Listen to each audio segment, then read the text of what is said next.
protected, cared for, nurtured, brought in, and included into the community, because that's the grand narrative of from Genesis to Revelation, is God's wanting to dwell with his people again. How does God get everyone redeemed to bring them back into dwelling with him again, and eventually at this, the restoration of humanity? And one of the ways to do that is making sure that God made sure that the most vulnerable were cared for, because everyone would be cared for that way. And that was radical in the ancient world. And so that alone set them apart. But it wasn't just that, but it was everything about Israel was so different in the ancient context, that it was that light that was supposed to, the promise of Abraham in 12 and 15 in Genesis, sands of the sea and stars of the sky.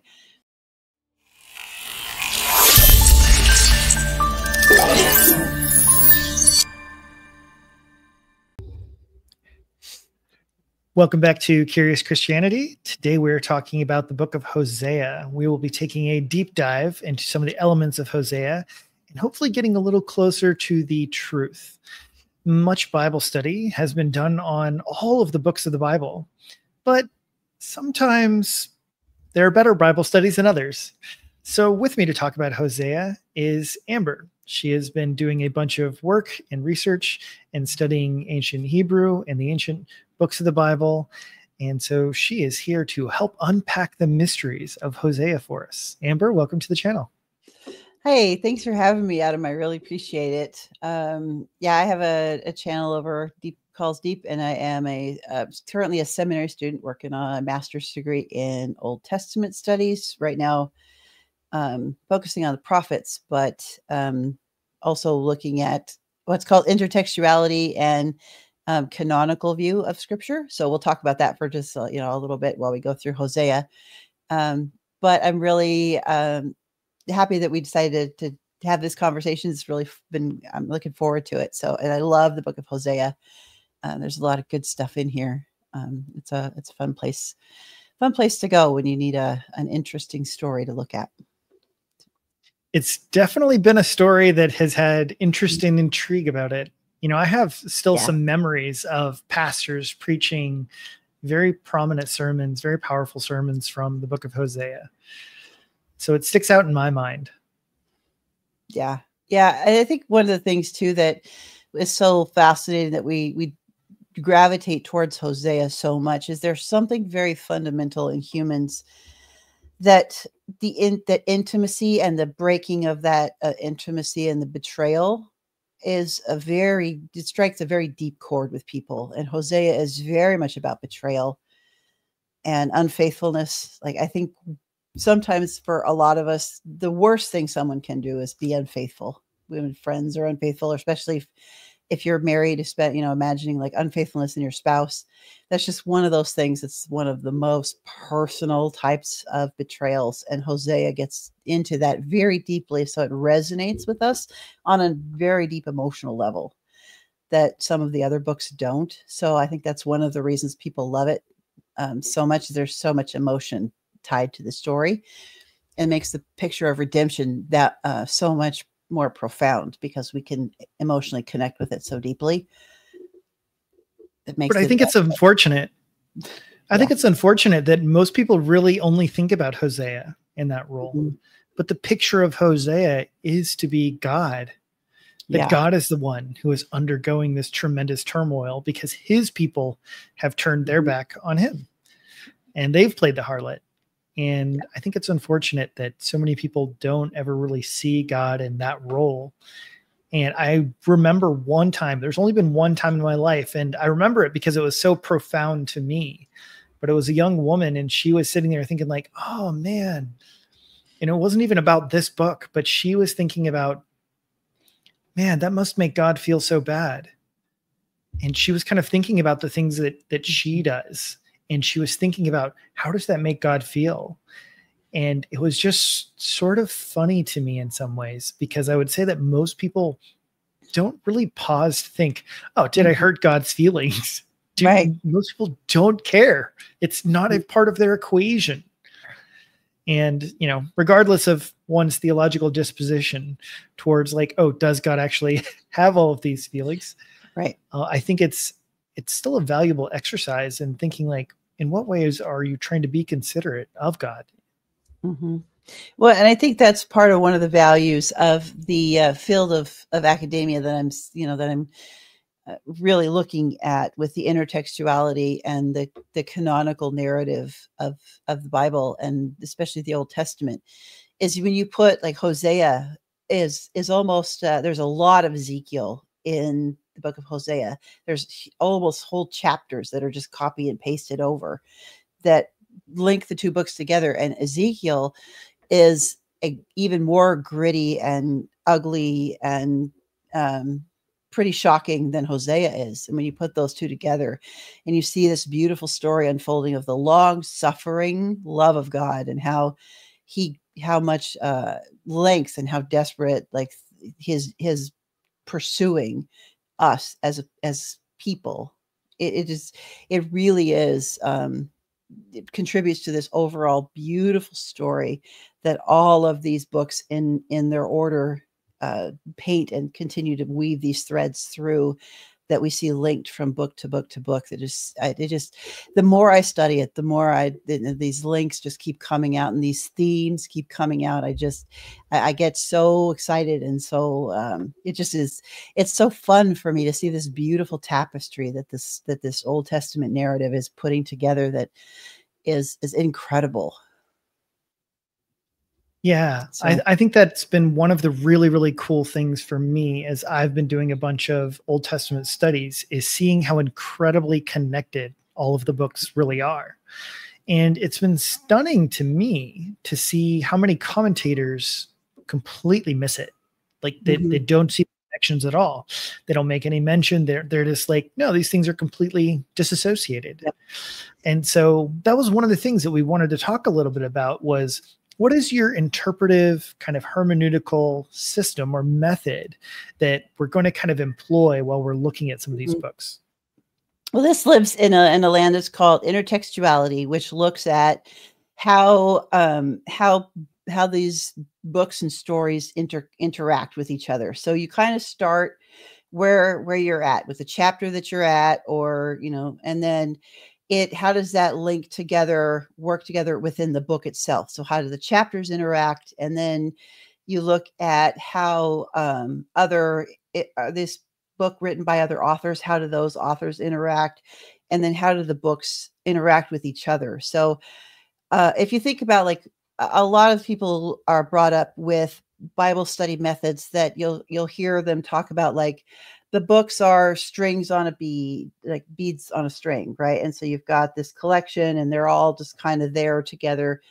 But that puts each book in a bubble in and of itself, that they don't work together. So what intertextuality looks at, and what there's a subset that's called canonical, which is what I'm going into, that looks at the story as you follow it through the canon, which is the order that the stories are put into the Bible. And we go back in Old Testament studies and look at the canonical order from the Hebrew Bible, from the Tanakh, and that's the order that we look at them in. Because there's something about when in the Reformation, when Martin Luther and some of those guys decided to reorganize the Bible into the order that it's in the Protestant Bible, that broke up the flow of the story the way that it was in the Tanakh. And so if you look at, let me pull this up really quick. I have the list. So in the Tanakh order, it's the first 5 are the same, and then Joshua and Judges are the same. But then you skip to Samuel and Kings, and then you skip to Isaiah, Jeremiah, Ezekiel, and then you skip to the book of the 12. And so, like, Ruth is in a different place, Esther's in a different place.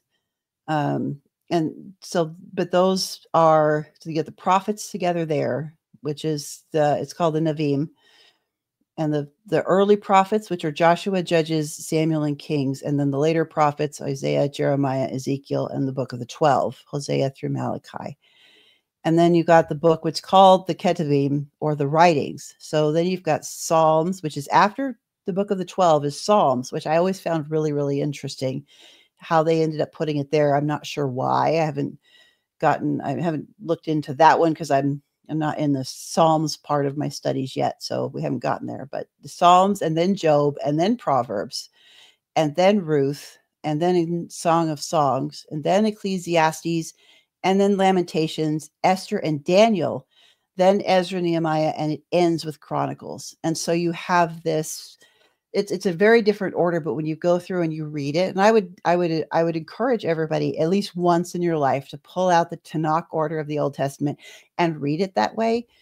And when I've started having people do that, and the first couple times I did it, it was amazing, like how different the story flows when you follow it in that order. Just doing that, and it makes so much more sense when you read it through that way, because that's the way that the minds of the people who were writing these books and then assembling them during the diaspora, and when they returned back to the land at the end for Chronicles and Ezra and Nehemiah, how they were thinking about these stories and the way those stories were being told. That's the way they thought about them. And so we, looking at them from the original mindset, that the picture makes so much, it's more clear. I think it makes more sense in that order.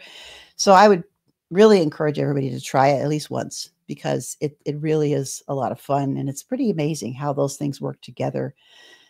And we could do a whole episode on why they did it that way and why Luther moved it all around and broke the Bible for everybody, but that's a whole nother topic. It's kind of one of my things that, just kind of, I could go on all day about that too, but that's not what we're talking about really. But and then after you look at the canonical order and where it fits in the canonical order, going through and looking at the literary aspects of the book. So are we reading through narrative? Because that's storytelling, and we as humans are storytellers. So if you think about, go back and think about one of your early memories from kindergarten. And if you're going to tell me a story from kindergarten, you're going to tell me it like it's a story. You're not going to read, it's not going to look like a grocery checklist. You're not going to tell me the how it happened as like a shopping list, or you're unless you're a very creative mind, you're probably not going to give it to me in like poetry. You're not going to tell me a poem about your first day of kindergarten. You're going to tell me a story. And our memories are stored as stories. We talk to each other in story. A lot of what we do and function in language is narrative. And so are you looking at narrative? Are they telling a story? Or is it poetry? Because poetry is going to convey imagery very, very differently than narrative will.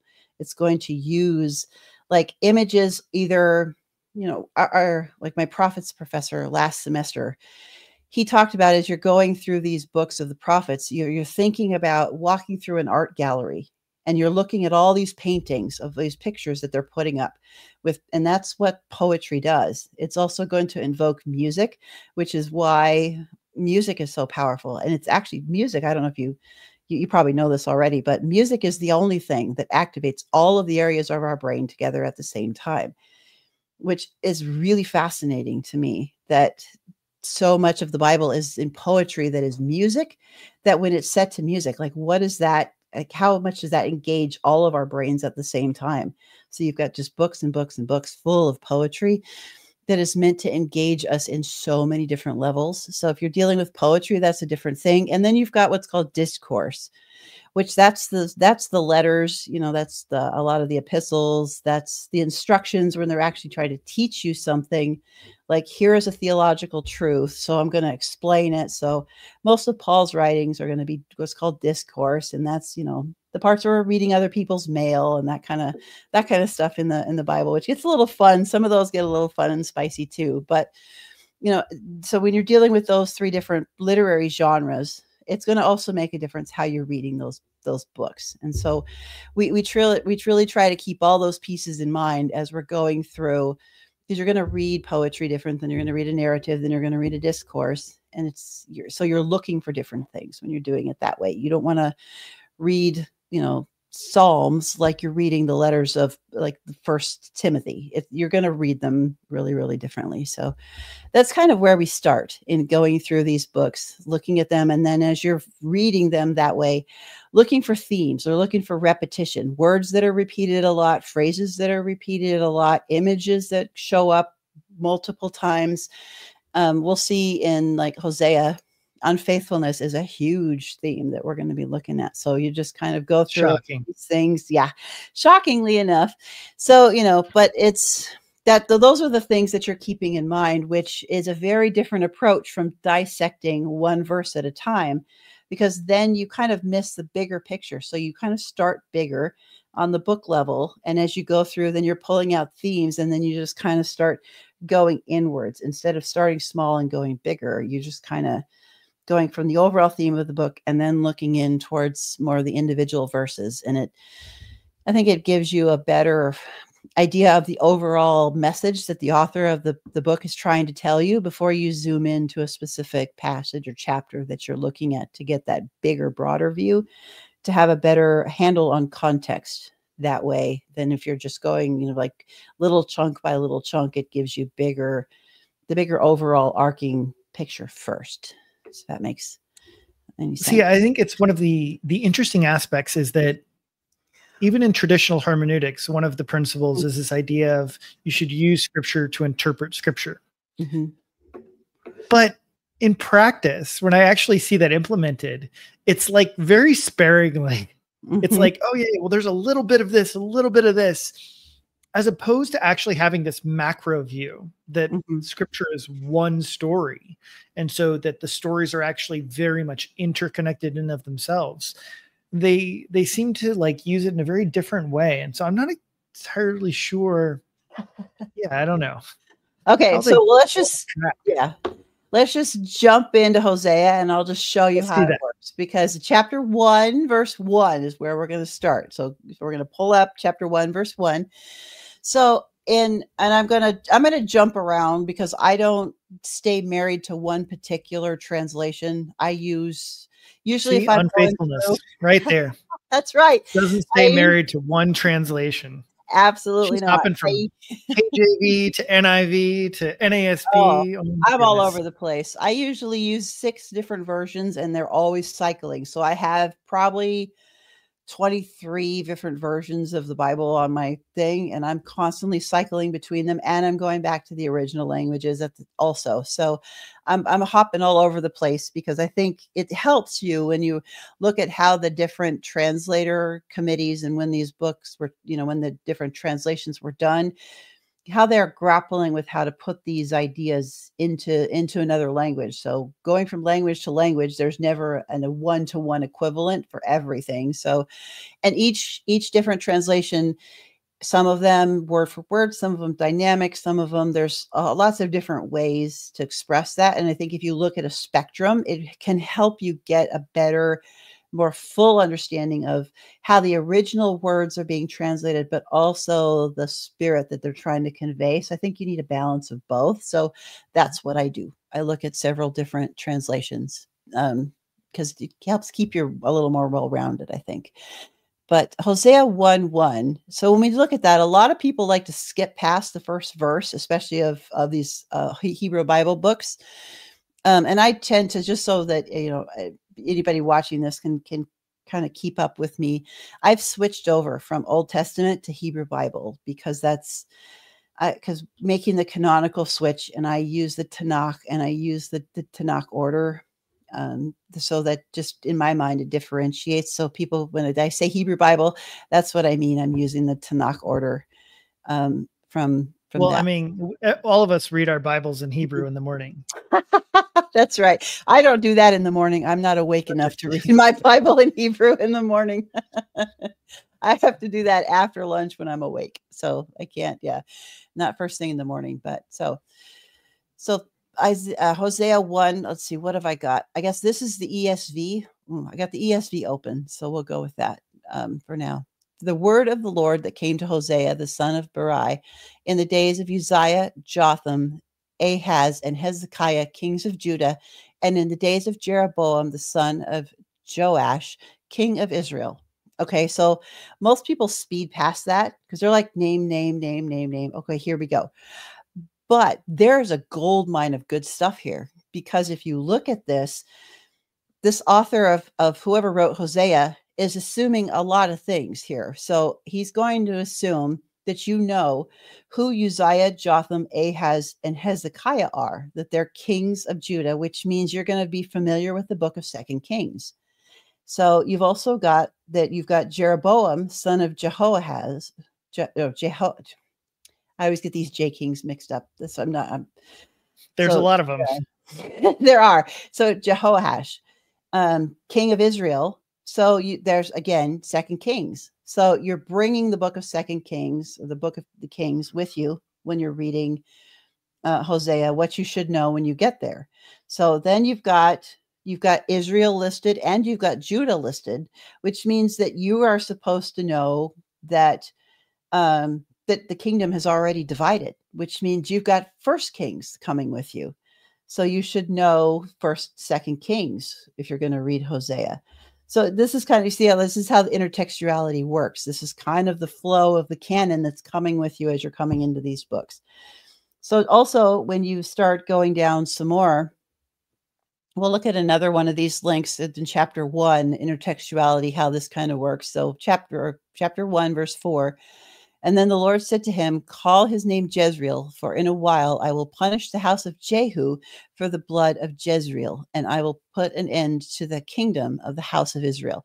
So right there, they're assuming that you know who Jehu is and that you know about the massacre at Jezreel, which is in 2 Kings chapter 9. So again, we're still dependent on the books of 1st and 2nd Kings. So there's a lot of information that needs to come with you when you start reading Hosea, because there's a lot of history that's happening here in our heads already when the book has already started. So we have a knowledge of, because these guys, these kings that are listed here, most of them, not really that great.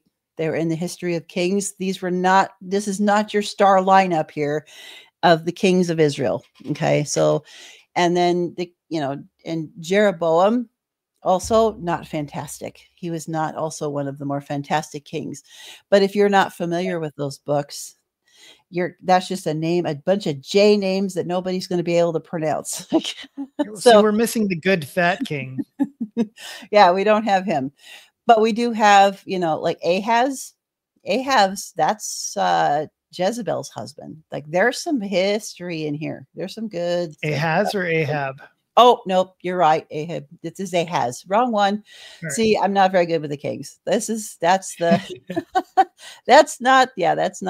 the latter prophets. I'm not as good at the early prophets. So yeah, you got me on that one. But there's a lot of history here.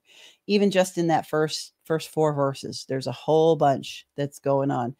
So this is where the intertextuality is so much fun. There's also in the first 3 verses there, you've got this idea that's coming out. You're starting off with unfaithful marriage, which is the book of Isaiah and the book of Ezekiel are coming with you in this. And you've also got this motif that's developing that is found in Genesis 22, Genesis 32, 1 Samuel 17, 1 Kings 4, Isaiah 10, Isaiah 48 of unfaithfulness. So you're dragging all these books with you when you're coming into Hosea. So, and that's what makes it so fun, because then it kind of turns into this idea of, where have I heard this before? Where have I heard this name before? Where have I seen this theme before? So you get to turn it almost turns into like a treasure hunt, because you're like, okay, Ahaz, where have I heard that name before? And then you get to go find that in 2 Kings. You get to go find unfaithfulness. Well, the first place we're going to think is Ezekiel, because, oh my goodness, Ezekiel has some pretty graphic chapters of unfaithfulness there from 16 to 24 are pretty interesting. See, this is one of the aspects that I feel like a lot of Christians are kind of missing, is that they segregate all of the books as like, just read just that one book. When in reality, the Bible is actually a whole lot more like a Netflix series. Yep. You should be watching the whole series. And then exactly like as the story develops, something happens later, and you should be thinking like, hey, remember earlier in season 2 when this and this and this happened? And you should be like, oh, that's right. You know, because I feel like it's something that we do when we're watching thrillers or mystery movies and shows and series, is like, yeah, they call back to things that happened earlier. Oh yeah, remember when so-and-so divorced so-and-so, remember like all these major connections, and those are still going on in the background of the text. Yeah. Yeah. Well, even in verse 9, and the Lord said, call his name, not my people, for you are not my people and I am not your God. This takes us back to Exodus. That's the first place that we hear that language. It's also going to bring to mind the Shema in Deuteronomy, because this is the opposite. We've got the undoing of the promise. Counter Shema. Yeah. So there's a lot of deconstruction that's happening here, because he's deconstructing the covenant in this. Is like the counter Shema, like the Amish Shema backwards? I don't know. That's an interesting question. I just know that this is a lot of deconstruction language here. So he's like the covenant. He's canceling the covenant. You're not my people. The covenant's over. He's canceling the covenant. But you're not going to understand that if you don't understand Exodus, Leviticus, Deuteronomy. You know, there's some stuff in there in Numbers as well, if you can get around the genealogies of counting all those people for, you know, days and days and days. But I mean, there's even good stuff in there too. But you know, there's you know, so if you can start seeing how much stuff you're bringing with you when you start these books. So, you know, Genesis, you kind of get to start with a clean slate, because there's not much before Genesis in there. So that's the first book. So you're starting off with a little bit easier. But then as you start going, Exodus brings Genesis with it. And then Leviticus, well, it brings Genesis and Exodus with it. And so they compile one after the other. And like, I heard a lot of analogies growing up about like the Bible's like a library, books on a shelf, and you can pull them out and you can read them all. And then as I've thought about that now, going through and doing my studies, like it's like with the pearls on a string imagery, they're not encapsulated individuals. We need to think about them more as these ideas of paintings in an art gallery, or these giant tapestries or mosaics, or, you know, they're continuations. Yeah. Yeah. So you're looking at these big, long artworks that, you know, murals outside. Murals are perfect for that, because you have to start and scan all the way across this, you know what, space. And I think you're not a part of Gen Z anymore.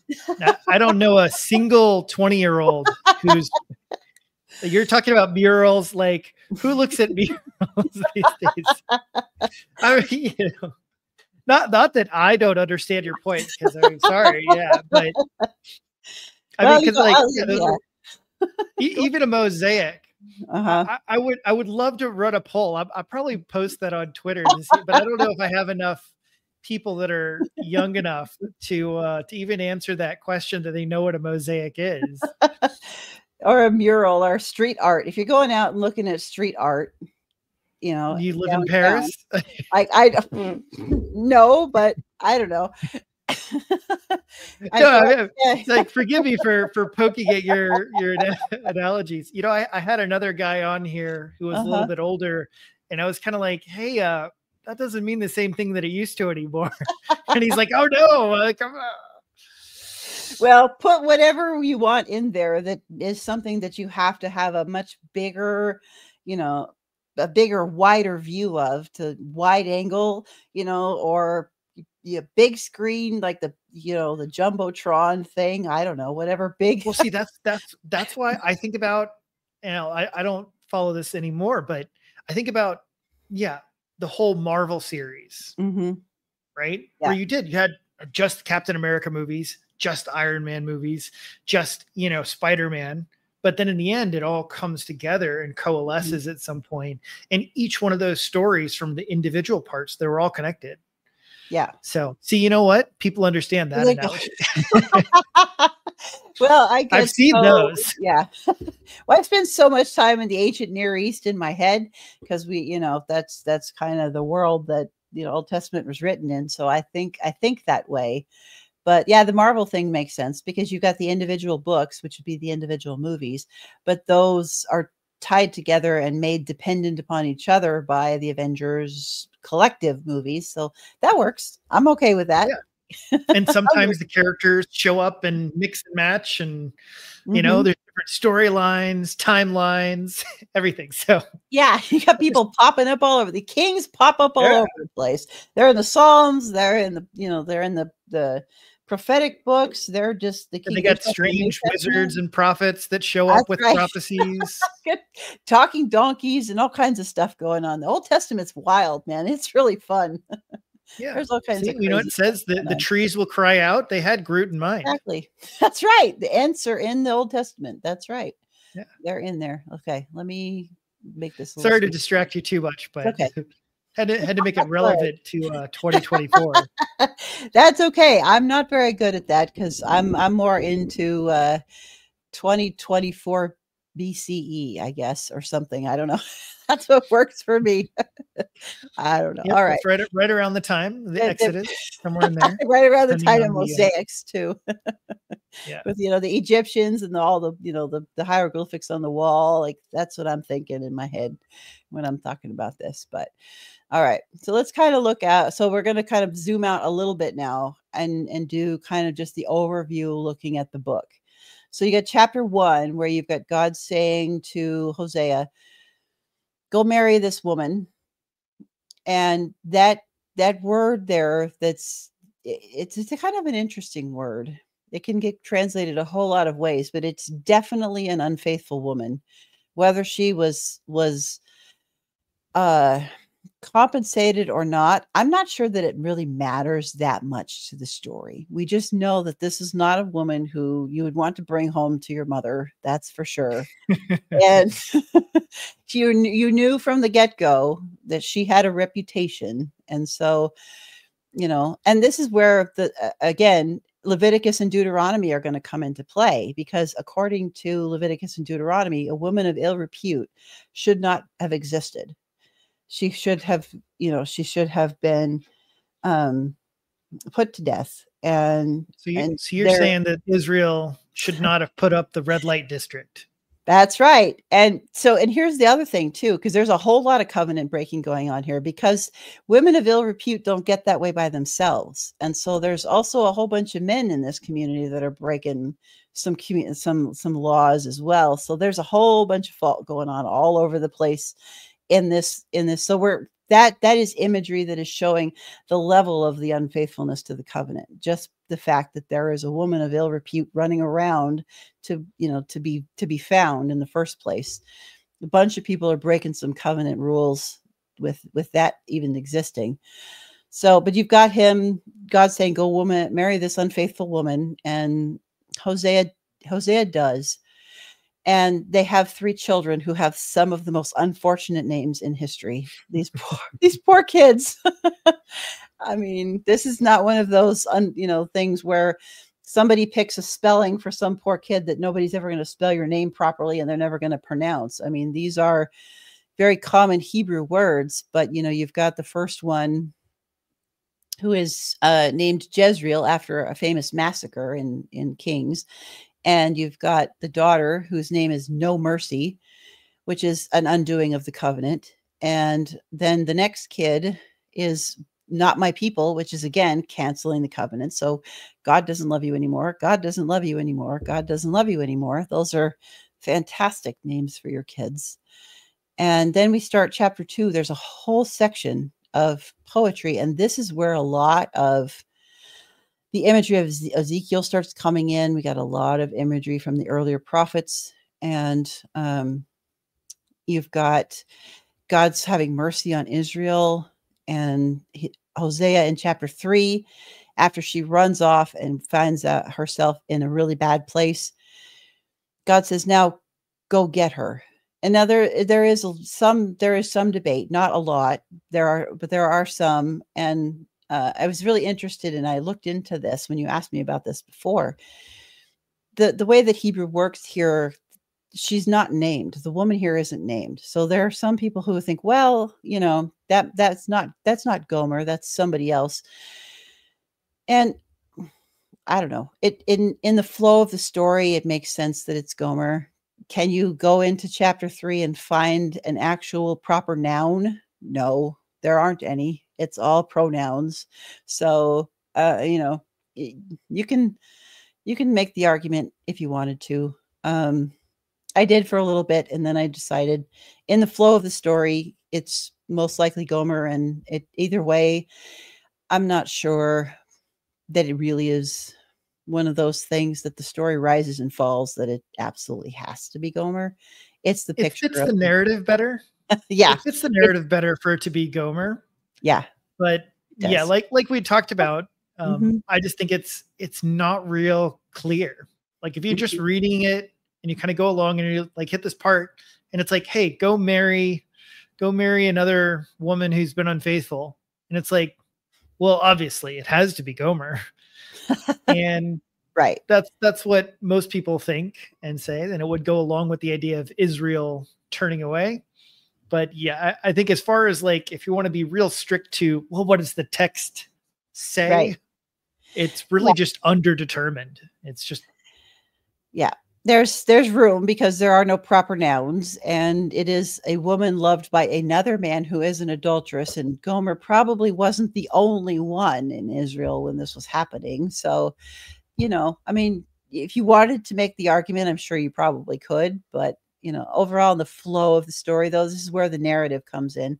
In the narrative, it makes more sense that it's Gomer. So we usually, that's why so many people go that way. But if you want to try to make the other argument, there's space to do it, I guess, if you wanted to try. And then you've got chapter 4, a whole lot more poetry about the charges being laid against Israel and how they've been unfaithful. And you're bringing Ephraim into this, and you're bringing a whole bunch of imagery with that, because Ephraim's got quite the tainted history in the book of Genesis. And then comes the chapter 5, and here the priests are getting in trouble. Like, everybody's getting in trouble here. The priests are getting in trouble. Ephraim's in trouble. Israel's in trouble. And this is one of the interesting things that we were talking about in prophets class. If you try to follow, like, one of the things that we try to follow themes, and when names and things are repeated a lot, you try to pay attention to that. But there are certain things in these stories that if you try to hold too tightly to, it has to, like, following to make sure it has to be this way. If you try to go through the prophets and figure out, who is Israel, you're going to make yourself crazy, because sometimes it's the northern tribes. Sometimes it's the whole nation. Sometimes it's those who were faithful to Yahweh. Sometimes it's those who weren't faithful to Yahweh. Sometimes, I mean, it is used so many different ways. If you're trying to find one answer to who is Israel, you're going to make yourself crazy. So you kind of have to follow. This is where we get this spectrum in the story, in the narrative, and how these themes are interwoven. So you're getting the theme. Israel is all over the place because Israel's having an identity crisis, basically. And they're are they following Yahweh? Are they not? Sometimes they are, sometimes they're not. They go back and forth. It's they're sometimes they're being faithful, sometimes they're not, sometimes they're in idolatry, sometimes they're not. So it that itself paints a picture of how conflicted and how much Israel struggles to be faithful. And then I have to look at that and I have to think to myself, is that any different from me? Like, how many times do I go back and forth, and do I struggle? And sometimes I'm doing, I'm more faithful than others. And sometimes I'm distracted, and sometimes I'm not. And it really, I think, is one of those themes that comes out, that we have to see we see ourselves reflected in whoever Israel is, because it is the national struggle that becomes personal, because we can see it and identify it in ourselves as well. So it's another one of those parts of the literary part that I really get into, and it's really fun. But there's just a lot more. 5 and 6, you keep going. In 7, this is where you're just struggling through these sections of how God is getting on Israel for being unfaithful, the scope of their unfaithfulness. And you get into some of these things where Samaria is brought in, which is really interesting that Samaria is mentioned in chapter 7 or chapter 8, because you haven't had,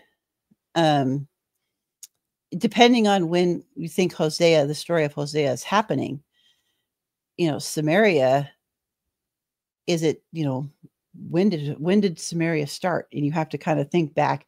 Well, there's a whole nother thread of something that we got to go look at. And that is imagery that is going to get pulled into Matthew chapter 2. It's going to get pulled into John chapter 4. This whole idea of Ephraim gets Israel, the northern tribes get compared to become Samaria eventually. So there's some interesting questions that come up with this, with textually and canonically, with who is writing this book, when are they writing this book? Because sometimes you'll find little nuggets like this in here, that if Hosea is, because I was taught before I came to seminary, I was an undergrad in these classes, we were always taught that Hosea was one of the very first books written by one of the prophets, that it's one of the earliest. And I'm like, well, if Samaria is mentioned in here, that doesn't hold up very well. It doesn't hold up if Ezekiel is quoted. You can't have Hosea being written before Ezekiel, because Ezekiel's being quoted in the book. So, and that's where the canonical order matters. And we get so obsessed, I think, sometimes with time order. And that's where they, in the Reformation, when they were trying to rearrange these books in the order they thought they were written, and that made more sense to their Reformation minds. But there's little nuggets all over the place of questions of authorship, or how did these things happen, or what is going on here? Like in the end of Genesis, Moses can't be right, or no, the end of Deuteronomy, Moses can't write about his own death. So somebody had to finish Deuteronomy, unless you have a repeat of, when Moses, maybe he was practicing the transfiguration and he shows up to Joshua and says, hang on, let me finish this book and then I'm out of here. And then, he comes back when he talks to Jesus on the mount. I mean, there's a whole bunch of fun ways where you can try to wrestle with what is happening in some of these places. But sorry, I'm going to sidetrack us there. But, Samaria shows up, which is interesting, because Samaria, not sure that they had quite existed exactly yet. Samaria is another fun story to track down. But you've got Assyria here, and the northern still exists. So we know that Assyria is in play. And I mean, there is so chapter after chapter after chapter, all this poetry that is imagery of the punishment. But it's God is also wrestling with, in all of these woes. You can also hear how much God is grieved, and how much God wants to have his people return. He doesn't want them in this space where they're being unfaithful. God is sending them prophets. He is sending them, that's where you see in these intertextual links that, when he's pulling in Isaiah, he's pulling in Ezekiel, he's pulling in all these other, early references from the early prophets, with Joshua, Judges show up. All these books show up in here in different places, that, it is this building of God's longing, God's long-suffering love, because, you just look at how long this has been going on. How long has God been sitting here calling his people back over and over and over and over again? And if you look at the overall story and the narrative of all of these books together, as you're following through, by the time you get to the minor prophets, we've sat through Judges, we've sat through Joshua, we've sat through, Isaiah, Jeremiah, Ezekiel, we've sat through. So, we've seen in those books, Isaiah was a prophet for like 40 something years. Jeremiah was a prophet for a good 40, 50 years. Ezekiel was around for quite a while. He was around for at least 30. You can tell by, that's where these first verses of these books are helpful, by the list of all the kings. So you've got four or five kings listed in the book of Hosea. So this is a good 40, 50 years of history in here as well. By which kings are listed, you can kind of get an idea of the timeline there. So God's been putting up with this for hundreds of years. And I don't know about, about very many people who are going to want to tolerate this level of unfaithfulness for very long, let alone to struggle with trying to redeem Israel and bring Israel back for hundreds of years. Like, how much pain are we listening to in these books of this one of these themes that we see in these, Hosea, Ezekiel, and most of these prophetic books? The long suffering love of God, and how much God desperately loves us, because you see him grieving because he's put up with this for so long. And after a while, it's like Israel just was refusing and refusing and refusing. And you just chapter after chapter of this pain. Yeah. That's what always reminds me of one Christian apologist who had kind of brought this up, as everyone brings up the terrible, evil God version from the Old Testament. Mm-hmm. And they say, it's like, yeah, that's what I think about when I read Jonah. And Jonah's like, God, I'm angry because you're too loving, you're too merciful, you're too kind. And that's their picture, Mm-hmm. is like, God, yeah, you're so forbearing. You have so much patience and grace. Mm-hmm. And Jonah's just like, please don't be merciful to these people. Right. Yeah. And you finally see in the prophets, God is telling them, you can't continue like this forever. And there comes to a point where, you see Hosea and Ezekiel are, I think there is thematically, they are very close to the same book, because they both have chapters and chapters and chapters dealing with Israel as the unfaithful spouse, the unfaithful partner in the covenant. That's the whole main themes of both of these books. And they're kind of telling these stories in different ways, as these prophets are saying the same thing differently to try to get Israel to listen. Well, you've just, at a certain point, God is like, this can't continue any longer. I have given you so many chances that, as the loving God, you just keep getting further and further and further away, and your heart gets harder and harder and harder, and you just keep getting more and more and more unfaithful, that eventually God has to step in and intervene for Israel's own good. Because, you can only let somebody go off the rails so far before, and Israel was supposed to be set apart and special, because the nations around Israel were supposed to look at how Israel was living, set apart differently, and say, I don't know what's going on there, but I want in, I want that.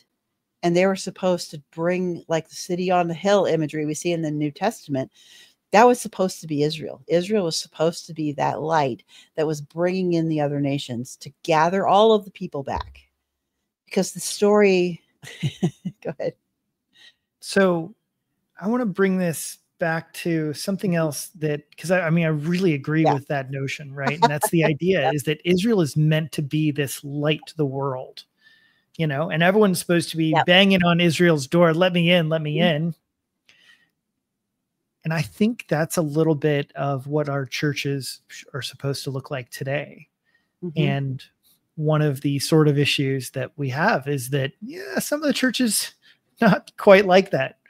But you know what? I can think of a couple where I have seen that. There was this one church, they had this tremendous reputation for exactly that. Mm-hmm. And it had such a strong reputation that it was practically a joke among some people. It'd be like, hey, have you seen Joe? No, I haven't seen him.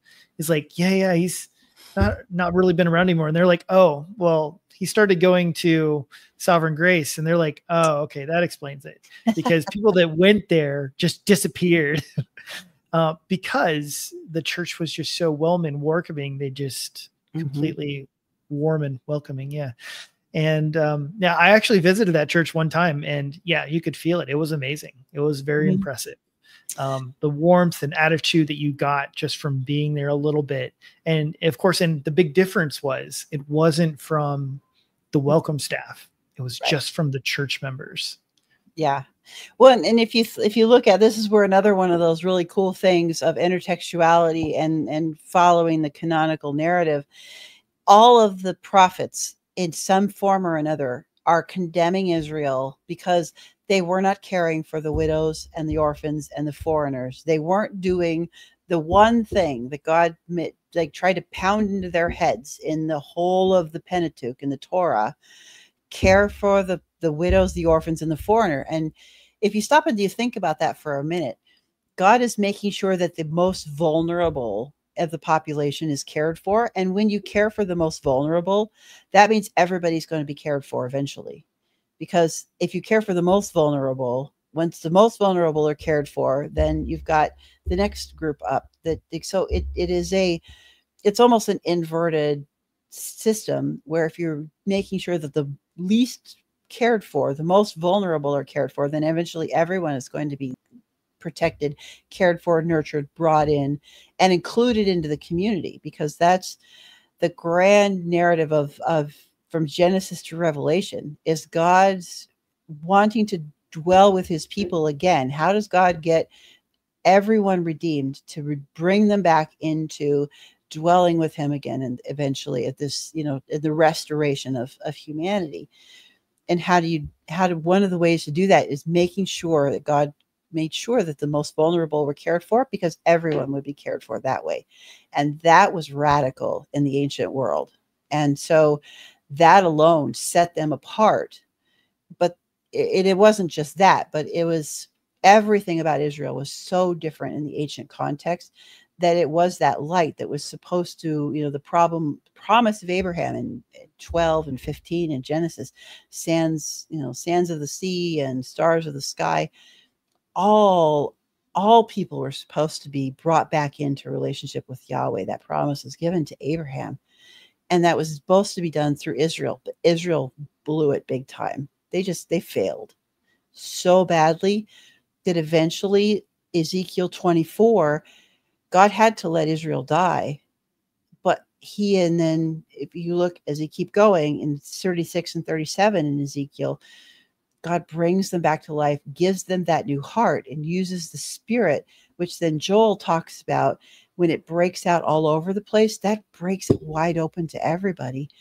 And then when you see that in context with Matthew 2 and the Immaculate Conception, and that is bringing in that imagery from Hosea and Ezekiel, that this is the bringing in of everyone, not just the redemption of Israel through the Messiah. The Messiah is bringing everybody with him. So it is just this beautiful picture of how God is providing the way for that by coming down himself. If Israel isn't doing what they were supposed to do, God's going to come down and do it himself. And it's just so beautiful to me that our God loves us so much that he would give that up and come down and do it himself, that we were not able to listen enough to follow through, that God just said, okay, I'm going to come do it myself.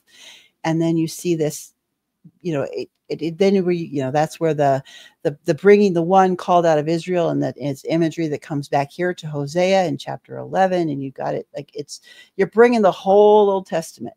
So Matthew is the prophet, or the prophet master. He quotes the prophets more than any of the other gospels, but they're all pulling the Old Testament with them. So these, I think it's so sad that we've lost the context and the love of the Old Testament, because it makes, it takes, so, okay, I'm going to probably younger generation fail again here, but you're taking these, you're taking the view of the New Testament by itself and telling these stories by themselves. You get this really cool story of God coming down and, dying, living, dying, raising again, and how all that just is amazing. But without all of the bringing all of the Old Testament with it, you're not getting the whole, 5K or whatever it is we're up to now, like full color surround sound, amazing theater experience that the New Testament should be, without all of that Old Testament goodness with it. So it just, electrifies, like amplifies it. It just makes it so much more, vibrant when you understand all of the flow of all of that Old Testament imagery that's coming in with it. It just, like one of my favorite ways to explain this is the woman at the well, in John chapter 4. This is one of the most beautiful stories, and everybody loves to get really excited about the fact that Jesus announces his public ministry to this woman, Samaritan woman, which I don't want to say that's not important, because it is. But what's even more important there, because the fact she is Samaritan, well, what happens to Israel? Israel gets, wiped out by Assyria, and they're scattered. The north is scattered and never really comes back again. And that part of the world that, geographically becomes Samaria. Having issues with that word there today. With that becomes Samaria. So when Jesus is talking to the woman at the well, if you've got the Old Testament coming with you, Jesus is not just bringing Samaria back. That's bringing all the Gentiles with him. So you're bringing everybody in. Jesus is like, yeah, no, this isn't just for the Jews. This is for the Samaritans, but it's also bringing the Gentiles with us. This is how we get grafted in right here. And Jesus is announcing this to this woman and saying, yep, Samaria, they're bringing all the rest of the world with us. So it just makes it so much cooler to be like, look at this is so amazing how this all works together. And you get there by going back to Hosea and Ezekiel and Deuteronomy and Exodus. You bring it all with you together and tie the whole thing into one gigantic picture. It really just makes it so much more beautiful than they already are by themselves. So it's really fun, I think. Way to that part of kind of connecting, the idea that this was to bring in the others with him. I think, to me, that's been another part of the story that's been left out by a lot of people. They very much have seen Israel as this isolationist type of group. But even as one of my other friends, Andrew Wilhite, he was talking about this. He's a pastor in Tennessee. And he was just, he was doing a bunch of teachings through Exodus and just talking about, look, when they leave Egypt, a lot of the Egyptians come with them. And just talking about it wasn't like one of these like, oh, hey, stay here. You guys don't come with us. It was by all means, because a lot of those people, they understood and they saw the connection. They saw okay, this is the real God, and they want to go with Israel. And just think about that, to have the commitment to leave your own home country and say, I don't want to stay here anymore in Egypt, the capital city, and sort of idea. But no, I'll go with you guys. We'll go with you on this crazy road trip into the wilderness. And then eventually even to be chased by, the Egyptian army and that whole ordeal. But I would just say God's plan was always for the world, always for everyone. He was just using Israel as like the mechanism and method by which to demonstrate and illustrate to the world. And for those that say that, well, he didn't do a very good job, I beg to differ. And I feel like actually the whole Canaan issue is exactly that. That's exactly that. Is that what happens when they get there? Rahab tells us, we've all heard about this God that's been over there, and everybody is trembling in fear. And I like her story for one final reason, and that's that she goes with him. And I totally feel like that was exactly the idea. If they wanted to repent, leave behind their idols, and follow the God that was coming, God was absolutely looking for that and hoping for that. Yeah. Well, this is where, this idea that each book is its own story in like books on the shelf of a library that don't interact with each other. That another place where this breaks down, because if you look at Joshua and Judges, people think, okay, Joshua and then Judges. But if you read that carefully, you've got language that those are overlapping. They're not exactly the same time period, but they overlap, right? But thematically, when you look at those stories thematically, Joshua is what happens when God upholds his half of the covenant. They, it is amazing. And they get to, there's only what, 3 major battles in the book of Joshua. And a lot of the time when they get there, the people are already gone. Why? Not because they're afraid of Israel. Because if you read it carefully, they see Israel coming, but they see Yahweh. So everybody else understood Yahweh better than Israel did. They saw the Israelites coming. They heard the stories of coming out of Egypt. They heard the stories of the Exodus. And they are like, okay, that God is more powerful than our God. We're out of here. And they take, they either take off or they're assimilated into Israel itself. So, Israel didn't have to do a whole lot of fighting, really, because a lot of Yahweh's reputation did all of that for Israel before they even got there. So Joshua is showing that God is continuing to establish and assert his dominance over this land. Okay, but then Judges is happening in parallel underneath, because this is what happens when humans don't keep up their end of the covenant. And it descends into chaos over and over and over again. You get this cycle of human rebellion that just keeps coming up and coming up and coming up. And so it just it's just, as you watch it go, God is doing amazing things because he's keeping his end.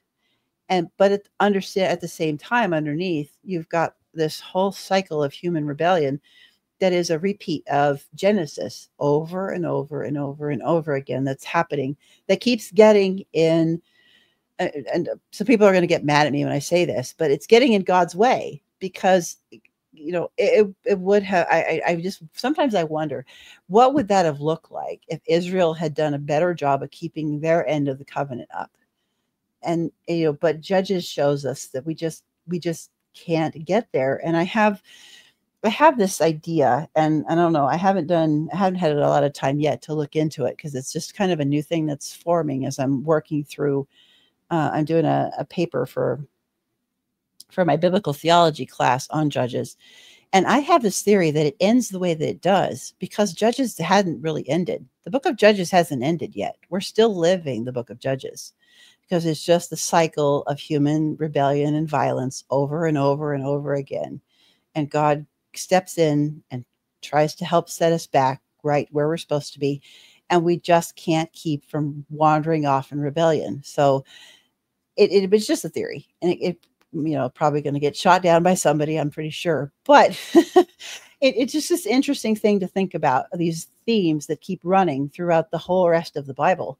The book of Judges doesn't actually really end, because people keep going in rebellion. They keep going after idols. They keep being more obsessed with their own authority and power than they are with staying in relationship with Yahweh. So, but that's another one of those, views of intertextuality, looking at the literary thematic view of how those books work together. So. Yeah, it's very interesting to see lots of different thematic patterns. Like, so for your idea and theory, you might want to look at the idea of the tribulation type of notion. And I would think of linking the two themes. So that there's a whole lot more I could say about that, but I don't want to bog down too much with right. Eschatology. But in a lot of my studies that I've been doing recently, because I'm doing a debate on eschatology next week, so be a little busy working on some of that. But one of the notions is the idea of tribulation, and it would be the concept. So like when Jesus is going through and he's talking about like, hey, all of these things have to happen. And basically it's the idea that all of these things have to happen and will continue to happen until my return. And so it's very much in that same theme to me as, yeah, there's constantly this evilness and constantly this terribleness that mankind is continuing to produce. Yeah, I can see it. I could see how those would definitely go together. That would be an interesting thematic study to do, actually, just looking at Yeah, because one of the things we talked about in biblical theology, as we've been kind of arguing through that class this semester, it's been a lot of fun. But our professor threw out one of the first weeks and has let us argue with him the entire time, and we all keep losing.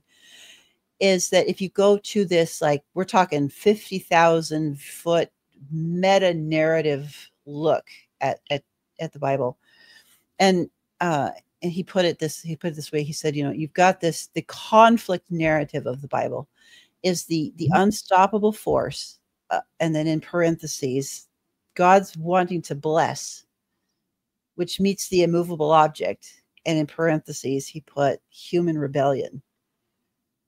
And he's just let us sit there all semester and just arguing with him as we go through the Tanakh order, because it's Old Testament biblical theology, arguing with him about that and just sitting with that for as we've been going through it. And I still am going back and forth in my head. Yeah, no, yeah, no. Wrestling with that idea.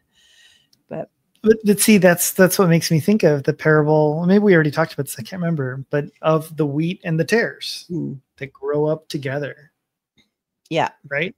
And they both grow up together until the angels come to separate them and to reap them up. Yeah. And so that's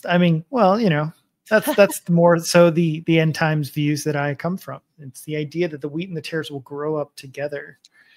And so there won't be an end to the conflict, not until Christ returns. Right. Oh yeah, you can definitely see that we're still, that has never stopped. That hill, but that rock is still rolling down that hill. That's for sure. There's my me and my metaphors they're terrible, but it's okay. You'll be fine. You'll be fine.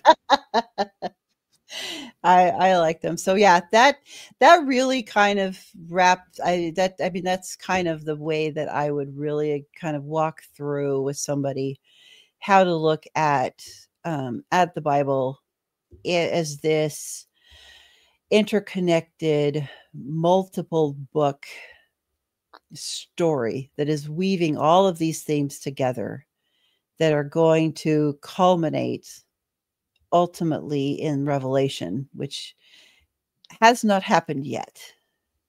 So I've got a question for you then. Okay. Here's your chance to piss off the rest of the community. Okay. Do you think that most of the Old Testament passages then are proactively, I'm being a little careful with my word, proactively speaking of the Messiah? Or is that a little bit more retroactive, where we're seeing either double prophecies, double fulfillments, or like kind of a New Testament reading back into the Old Testament? Okay, so this is one of the things I love about doing intertextuality, because you see that it from the get-go, Scripture interprets Scripture. So you've got Torah, which is the anchor for everything, and then each of the early prophets reinterpret Torah for their context, and then the later prophets reinterpret Torah for their context, and then the gospel writers reinterpret Torah for their context, and then the epistle writers and the rest of the New Testament writers reinterpret Torah for their context. So it is this constant rolling forward of the story that hasn't ended yet. How about that? I don't know if I like it personally. Well, that is the way that I have really started to go back and relook at everything, because there is a lot that is pulled out of Leviticus and Deuteronomy are in every book of the Bible that comes so after. It really I really need to know, what do you mean when you say reinterpret?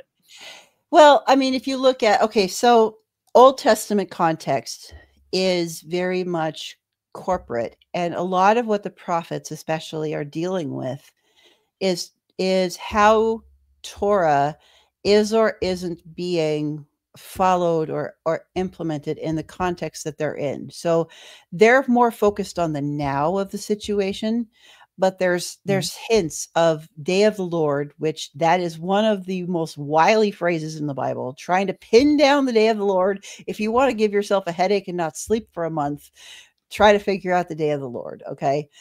Because that has so many different uses. And sometimes the day of the Lord is Assyria is on our door and they're about to kick it in and burn us to the ground in a week. And sometimes that is what is Revelation 22 and 21 and 22. So it's got such a spectrum of uses that I know you don't like that at all, but no, well, so like that one, Mhm. I'm going to go more with your professor. Why isn't that just the same thing? The day of the Lord is both. Okay, well, so look at it. So this is where you would look at it. I wish I had pictures because I'm not very good at explaining it this way. So if you look at prophecy, okay, this is apocalyptic. We're looking at apocalyptic, okay? So if you think about it, you've got the prophet who's standing here, right? And he is explaining this message from God. And to him, the day that he's describing, he can see it's going to be over there somewhere. And so to him, it looks like a target that's in front of him, like a ways over there. But if you look at that picture in profile and you turn it, it's going to be a series of target hoops that he can't see how far they're spaced apart. He can't see how many of them there are between him and the final target. So it may go through one or two versions before it gets to the final fulfillment, or it may go through 12 or 13. He can't tell. And the only way you can tell, Deuteronomy 13, is in hindsight, because that's when you finally know when a prophecy is, when it's fulfilled, how it's true because of how it plays out.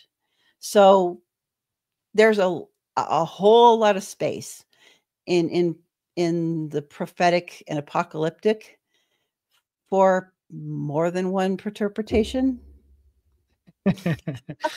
So now, well, okay. So I want to answer this little part here for half a second. I want to go back to reinterpret, the term reinterpret. Okay. So Okay. what I was saying is like, so when you talk about the Okay. day of the Lord, right? And you talk about like, oh, on one end it is judgment and brimstone. And I totally know what you mean. And then on the other end, it is the glory of Revelation 21, 22, all of those things. See, to me, Yep. actually, this is very consistent with the Bible. The message of the Bible is that of God's presence. God's presence is death to the wicked and life to the righteous. So then I don't see any conflict with the day of the Lord being both the fire and brimstone towards the wicked and the love and life towards the righteous. Okay, so you ready to make everybody really bad? Yeah, go for it. Okay, here we go. So, what if prophecy of the day of the Lord is ultimately a choose your own adventure story? I can choose to be in with God and get the blessing, or I can choose to rebel and be out and get the wrath. I can choose which of those day of the Lords I get. That's an option. Yeah, yeah. Well, that's your human freedoms. Yeah. Yep. So now going back to your reinterpret. See, Mhm. I want to make sure, because to me, you mentioned reinterpret at first, but then to me, what you framed was what I would call like they reused. How about So recontextualized? Is that better? recontextualize is much better. See, because so like to me, if you say reinterpret, Right. you're saying the original one had a meaning, and now I'm giving it a new meaning, unrelated to the first part. Yeah, the original meaning never changes. Sometimes it is just expanded on to include the situation that it's being recontextualized in. So if for the latter prophets, they're like God saying, you're not doing Torah, do Torah, or you're gonna that part of Deuteronomy that you're ignoring, that's gonna happen. And then the same thing is happening in the Gospels. They're echoing the message that like Romans 9, you have a choice. God's doing this. You can argue with God all you want, but it doesn't matter, because God's going to do what God's going to do.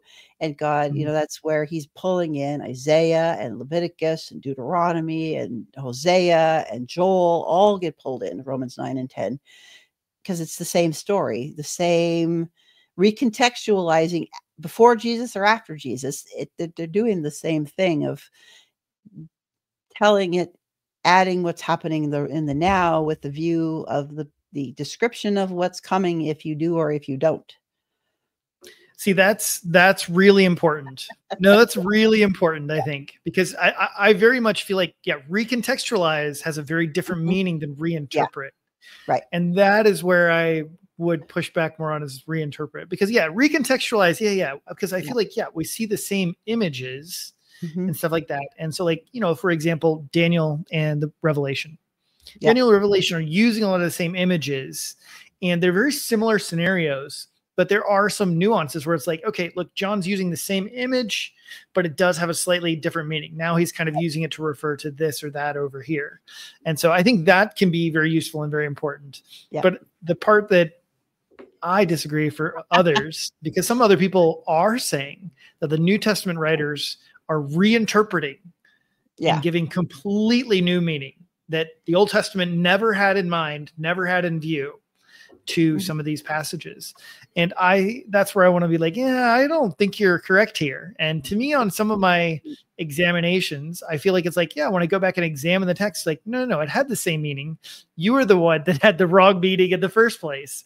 You misunderstood the Old Testament, not the apostles. Right. And I think this is even more bizarre to me as Christians, when we're going like, basically the apostles completely didn't understand what the Old Testament was talking about. And I'm just like, excuse me, what is going on? What are you talking about? I've seen that too. I've seen it in commentaries. They're like, well, Matthew didn't understand what he was talking about with the prophets. And I'm like, are you okay? Okay. Yeah, no, but I do appreciate that, because redefining, refining my, vocabulary is always something that everybody needs to do. So I appreciate that. So I will put that in my file of better ways to explain that. So thank you, Adam. I appreciate it. I appreciate that. I was pretty sure that wasn't what you meant, but just to be sure, because there's an important difference there. And that is, because it is what some people mean. Some people do reinterpret, that they're taking the original. And I'm like, hold on. So, and even in good old Dr. Lubeck's book, he mentions this, that, the textbook one meaning, doesn't have these plurality. Oh, it means this, and it means this completely unrelated other thing. But it has a meaning. And we can talk about like how we use it, or, the methods by which we maybe apply that to our lives. All right, that's fine. But what it means, that's something else. It's important. So, did I tell you that Dr. Lubeck is my professor? Yes, you did. Okay. And I read read a decent chunk of one of his books that he wrote. So he's the guy I'm learning all some of this good stuff from. Some of it's from some of the other professors, but he has really forced me to rethink a lot of what I grew up learning with his stuff. So I ended up kind of roundabout coming to a lot of these other types of things, a lot more through my own studies, but I very much appreciate some of this other stuff. I got a couple things on hermeneutics that I've been really fascinated by that, because I've very much felt like modern day hermeneutics in some ways is lacking. Yep. And was even further encouraged by one professor, David Kingler, who was he was a major guy who was really, really devoted, dedicated to studying scriptures. And I was talking to him about lots of these things, and he was pretty much like, you can take all of your commentaries and just burn them. They're mostly I mean, like he was super serious. And Yeah. like I Yeah. had a chip on my shoulder when I was young, which is mostly gone. He's like 60 or 70 and his is bigger than mine.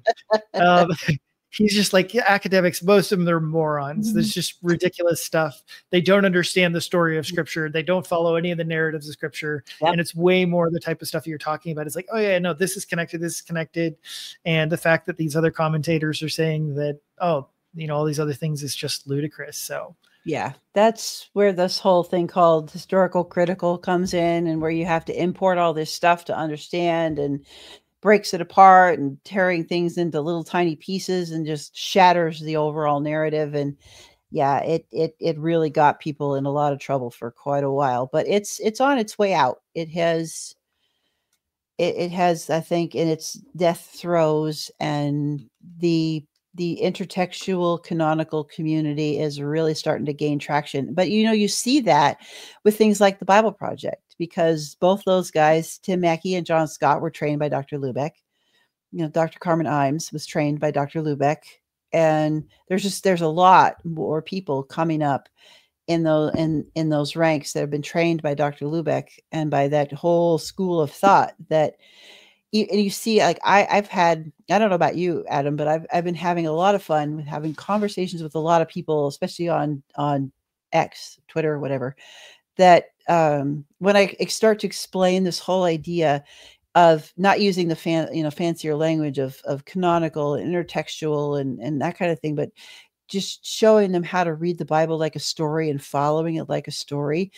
And they just get so excited because they're like, that makes more sense with what I'm reading. And I get a lot of people asking me, why is what I'm reading in my Bible doesn't match what the preachers are talking about on the Sunday morning? And I'm like, well, let me explain to you how this is a big story and it all works together. And when I start explaining that, and people get, it's really fun because people get excited and they get to like start reading and being able to trust what they're reading on their own for themselves. And it's really starting to catch traction, and it's really starting to kind of just go through like wildfire, I think, because people can actually read it and understand it themselves. And you don't need, I have a friend, one of my best friends at school. She's I think she's Lutheran, if I remember correctly. But anyway, we were talking about commentaries and sola scriptura one day, and she started laughing and rolled her eyes.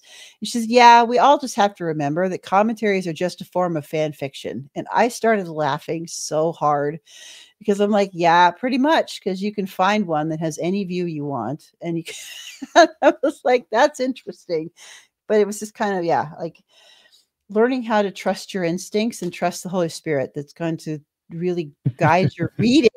And you don't yeah. need all that fancy, expensive commentary stuff. You can, God's going to protect the story of his word, and he's not going to give us something that is impossible to understand, that you'd need a bunch of PhDs to tell you what to think when you're reading through these things. People can do that on their own. They just have to get somebody to show them how and teach them how to practice how to do it.